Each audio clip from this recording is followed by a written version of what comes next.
Everyone পুনৰবাৰ মই অন্য এটা ভিডিঅ'লৈ আপোনালোক সকলোকে স্বাগতম জনাইছোঁ আৰু আশা কৰিছোঁ আপোনালোকে বহুত বেছি ভালে আছে আৰু আজি হৈছে পহিলা বহাগ আৰু সকলোকে ৰঙালী বিহুৰ বহুত শুভেচ্ছা উল্লেখ জনাইছোঁ।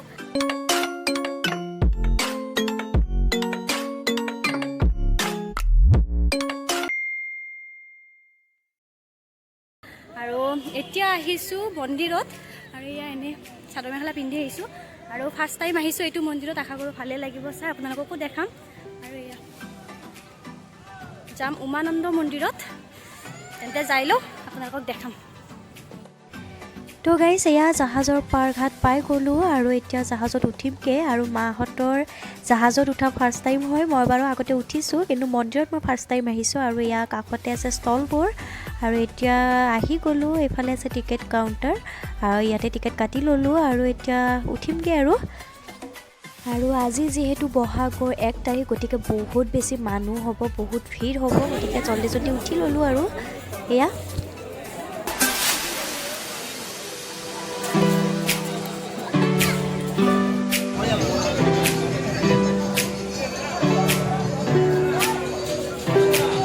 আৰু এইটোৱে হৈছে বিশ্বৰ আটাইতকৈ ক্ষুদ্ৰ নদীদ্বীপ আৰু ই গুৱাহাটীৰ ব্ৰহ্মপুত্ৰ নদীৰ মাজত অৱস্থিত আৰু উমানন্দত বিখ্যাত উমানন্দ দেৱালয় আছে আৰু এই উমানন্দ দেৱালয় নামটোৰ পৰাই দ্বীপটোৰ নাম ৰখা হৈছিল উমানন্দ আৰু ব্ৰিটিছসকলে ইয়াক পিকক আইলেণ্ড বা ময়ূৰদ্বীপ বুলিও কৈছিল।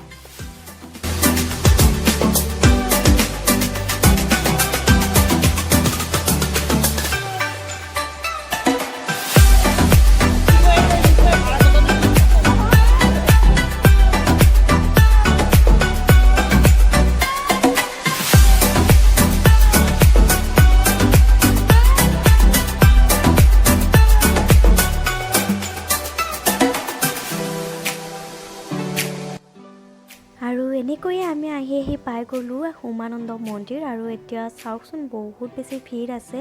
প্ৰথমতে নামি লওঁ জাহাজখনৰ পৰা, তাৰপাছত আপোনালোকক লগ পাই আছোঁ।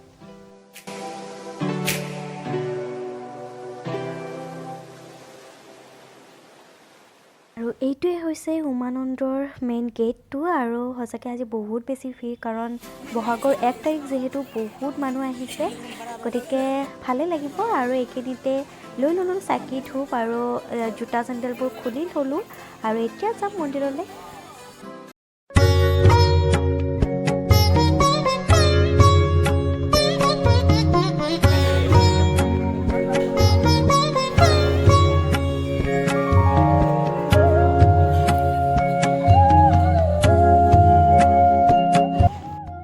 এইটোৱে হৈছে উমানন্দ মন্দিৰ আৰু উমা আৰু আনন্দ এই দুই শব্দৰে গঠিত কৰা হয় এই মন্দিৰটো।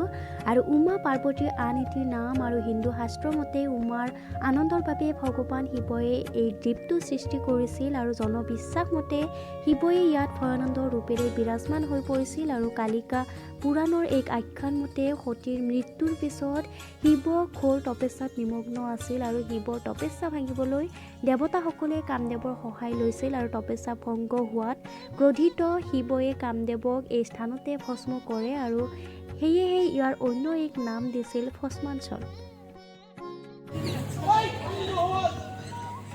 প্ৰায় 2 ঘণ্টাৰ পিছত কিবাকে দৰ্শন হ'লোঁ আৰু সেৱা কৰিলোঁ, ভাল লাগিল মনটো এতিয়াহে। কিন্তু বহুত বেছি গৰম আছিলে আৰু ভিডিঅ' বনোৱাই নহয়, ভিতৰত এলাও নাই, গতিকে বাহিৰৰখিনি দেখাইছোঁ আপোনালোকে চাব। আৰু এতিয়া বাথৰুমৰ পৰা আহিলোঁ আৰু এতিয়া যামগৈ আৰু।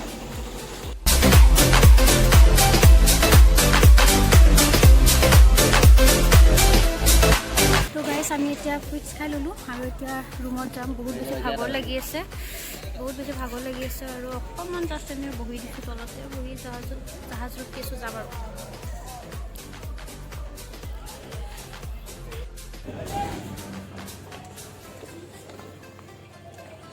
তো গাইছ জাহাজত উঠিবলৈ আহি গ'লোঁ, এতিয়া আছে যাওঁ। বহুত বেছি ভাল লাগিল মন্দিৰত, কিন্তু বহুত টাইম ৰখিলোঁ বাৰু, 2 ঘণ্টা ৰখিলোঁ, ৰ'দ বহুত কষ্ট। এনেকৈ আহি পাই গ'লোঁ জাহাজ, আকৌ ওপৰেৰে গৈ আছে ৰ'পৱে আৰু এইফালে বেলি ডুবিবৰ সময় হৈ গ'ল আৰু এয়া মানুহবোৰ আহি আছে লাহে লাহে আৰু আপোনালোকক দেখাই দিছোঁ জাহাজৰ ইঞ্জিনটো। ফাৰ্ষ্ট টাইম মই পিছফালে আহিছোঁ জাহাজৰ, এইফালে আছে টয়লেট, এইফালে আছে ইঞ্জিন, দুইটাই আপোনালোকক দেখাই দিছোঁ আৰু এইফালে আছে পিছফালটো আৰু মই পিছফালটো আপোনালোকক দেখাই দিছোঁ ৰ'ব। আৰু যিহেতু মই ফাৰ্ষ্ট টাইম দেখিছোঁ সেইকাৰণে আপোনালোকক দেখাই দিছোঁ। ষ্টাৰ্ট হৈছে জাহাজখন ভিতৰত সোমাইছোঁ।